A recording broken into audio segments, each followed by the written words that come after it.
Assalamualaikum warahmatullahi wabarakatuh. Nama saya Nazah Nazlia Muntazira, absen 24, kelas 10 IPS 2. Saya akan menjelaskan tentang sejarah peradaban Romawi kuno.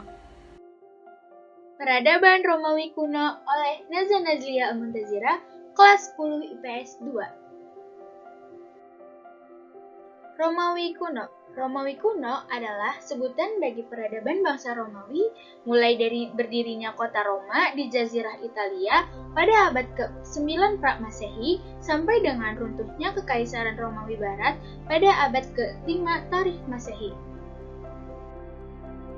Asal-usul kerajaan Romawi. Berdasarkan kepada kepercayaan setempat, kata Romawi berasal dari nama nenek moyang bangsa Romawi itu sendiri, yakni Remus dan Romulus. Mereka adalah anak dari Rhea Silvia yang merupakan keturunan Aeneas, yaitu pahlawan perang Troya, di mana sewaktu kecil mereka disusui dan dibesarkan oleh seekor serigala. Setelah Remus dan Romulus beranjak dewasa, mereka mengetahui bahwa mereka adalah keturunan raja. Mereka berdua memutuskan untuk membangun sebuah kota yang dekat dengan tempat mereka saat tersangkut di pohon sewaktu kecil. Tapi mereka bertengkar tentang bukit yang tepat untuk membangun sebuah kota. Romulus memilih Palatine Hill dan Remus memilih bukit lain, kemungkinan Bukit Aventin. Lalu mereka menunggu petunjuk dari dewa di bukit pilihan masing-masing. Remus melihat 6 burung, sedangkan Romulus melihat 12 burung. Jadi diputuskan bahwa Romulus lah yang menang. Kemudian pengikut Romulus pun membuat kota di Bukit Palatine, sedangkan Remus dengan pengikutnya membuat kotanya sendiri. Akan tetapi, Remus dibunuh oleh Romulus sendiri atau salah satu suruhannya. Kota Romulus inilah yang akan menjadi kota Roma dan kerajaan Romawi. Letak geografis Romawi kuno. Sebelah barat dibatasi Laut Tyrrhenia, sebelah timur dibatasi oleh Laut Ionia dan Laut Adriatik, sebelah utara berbatasan dengan negara Swiss dan Austria, sedangkan sebelah selatan dibatasi oleh Pulau Sisilia dan Laut Tengah. Zaman pemerintahan Romawi kuno. Yang pertama ada zaman kerajaan pada tahun 753 sampai 510 sebelum Masehi. Pada zaman kerajaan, pemerintahan dipegang oleh seorang raja yang mempunyai kekuasaan absolut. Raja merangkap sebagai panglima perang, hakim tertinggi, dan kepala agama. Raja bersama senat membentuk undang-undang. Senat beranggotakan 300 orang yang terdiri atas kaum bangsawan dan rakyat biasa. Yang kedua, zaman republik pada tahun 510 sampai 31 sebelum Masehi. Memasuki zaman republik, pemerintahan Romawi kuno dipegang oleh seorang konsul yang berasal dari golongan bangsawan untuk masa jabatan 2 tahun. Ada 4 orang anggota dewan yang mempunyai hak veto yang disebut tribun plebis. Kelompok ini dapat membatalkan keputusan. Urusan agama dipegang oleh badan tingkat pusat yang disebut Pontifex Maximus. Pada masa Republik Romawi, pembagian penduduk didasarkan pada 2 golongan, yaitu patrisia dan plebeia. Patrisia memegang kekuasaan di Roma sebagai warga penuh, sedangkan plebeia terdiri dari golongan masyarakat kecil dan menengah, yaitu pedagang, seniman, atau petani. Pada masa ini muncul juga yang namanya triumvirat atau 3 serangkai, yang melawan kekuasaan senat. Triumvirat pertama terdiri atas Pompeius, Crassus, dan Julius Caesar. Triumvirat kedua terdiri atas Antonius, Lepidus, dan Octavianus. Yang ketiga yaitu zaman kekaisaran pada 31 sebelum Masehi sampai 476 Masehi. Sejak Octavianus diangkat menjadi kaisar, bentuk pemerintah Romawi kuno menjadi kekaisaran, di mana Octavianus sebagai kaisar pertama. Zaman ini disebut sebagai Pax Romana, artinya Roma yang damai. Pada zaman ini, pembaharuan banyak dilakukan, antara lain peningkatan subsidi gandum, kota Roma dilengkapi polisi dan juga pemadam kebakaran, serta membangun kuil. Selain menjabat sebagai kaisar, Octavianus merangkap sebagai panglima tertinggi dan kepala agama.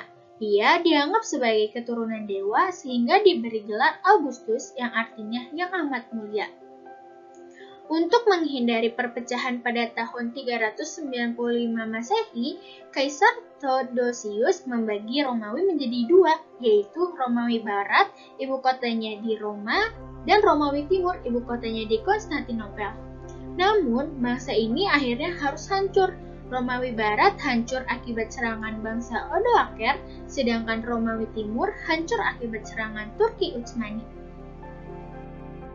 Sistem kepercayaan Romawi kuno.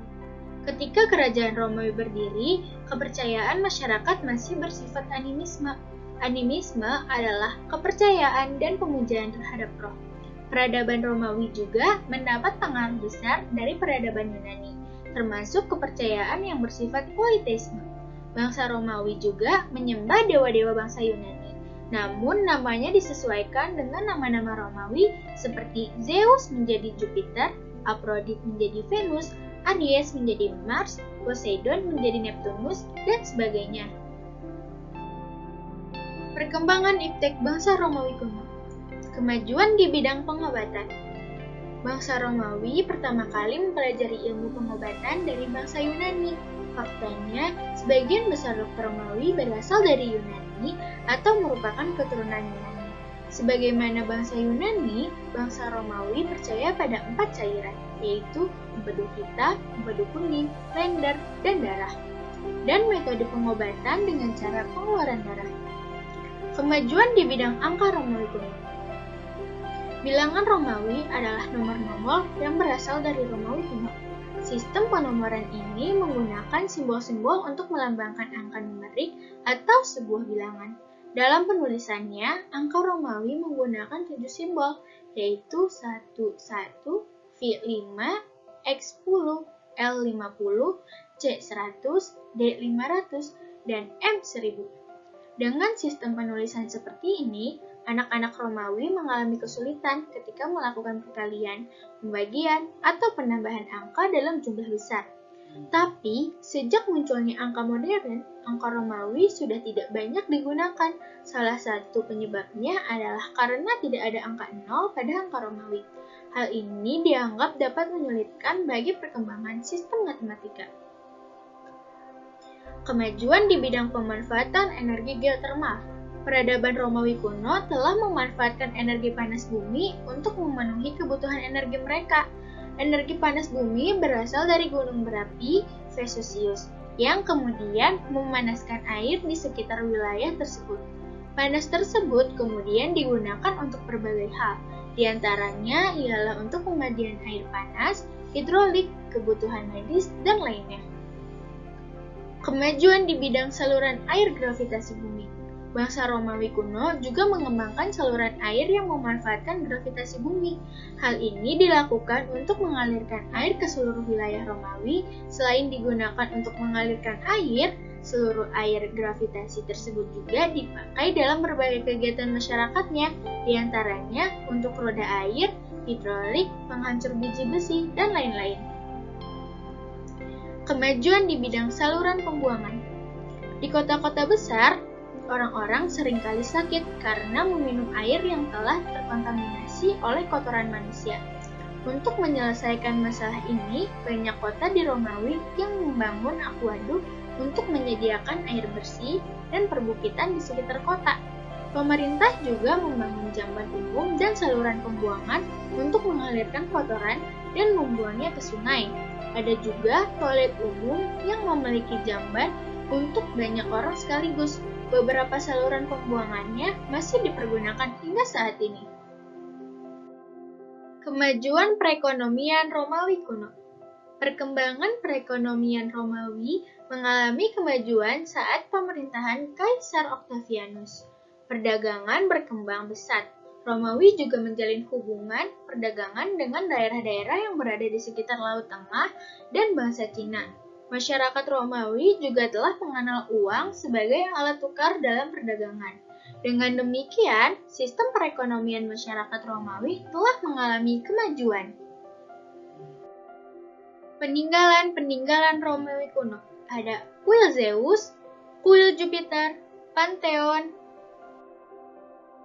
Mausoleum, Cloaca Maxima Thermae, Tiang Trajanus, Melengkung Titus, Tembok Hadrian, Colosseum, Pula Arena, Circus Maximus, Arles Amphitheater, Verona Arena, dan The Arena of Nemours.